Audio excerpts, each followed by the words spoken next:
আচলতে কি জানা, কবিতাৰে জীৱনৰ সংজ্ঞা ঢুকি পাব নোৱাৰি। তুমি ভবা ধৰণে জীৱন যাপন কৰিব পাৰি, উদযাপন নহয়, বাস্তৱবোৰক উপলব্ধি কৰিবলৈ শিকা।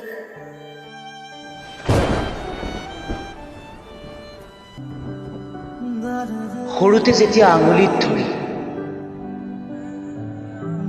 দেউতাই খোজ কাঢ়িবলৈ শিকাইছিল, তেতিয়াতো ভবা নাছিল তুমি মোৰ হাত দুখন এৰি দিলেই মই বিকলাংগ হৈ পৰিম।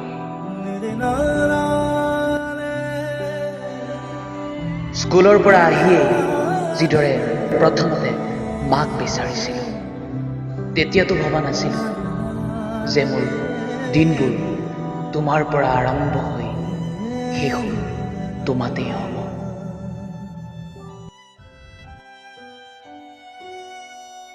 বহু কথাই ভবা নাছিলোঁ আৰু নভবাকৈয়ে বিক্ৰী হৈছিলোঁ মই তোমাৰ ওচৰত।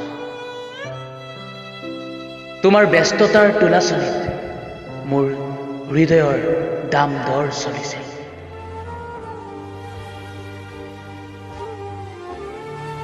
হাজাৰ অযুত লাখ নিযুত ভালপোৱাৰ প্ৰত্যুত্তৰত তোমাৰ পৰা আহিছিল কেৱল অৱসাদ আৰু অৱসাদ।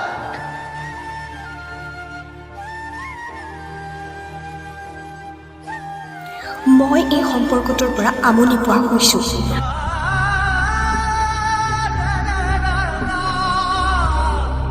আমি যিমান সম্ভৱে সম্পৰ্কটোৰ পৰা আঁতৰি থাকিম, সিমানেই আমাৰ বাবে ভাল হ'ব। তোমাক যেতিয়ালৈকে লগ পোৱা নাছিলোঁ, তেতিয়ালৈকে বহু কথাই বুজি পোৱা নাছিলোঁ। তোমাক যেতিয়া লগ পাইছিলোঁ, মই নিজকে হেৰুৱাই পেলাইছিলোঁ। আৰু যেতিয়া তোমাক হেৰুৱাইছিলোঁ, মই বিকলাংগ হৈ পৰিছিলোঁ, শূন্য হৈ পৰিছিলোঁ। এন্ধাৰবোৰৰ সোঁততেই উটি গৈছিলোঁ দূৰ, বহু দূৰ। সেয়ে কৈছোঁ শুনক, নিজক ভাল পাবলৈ শিকক।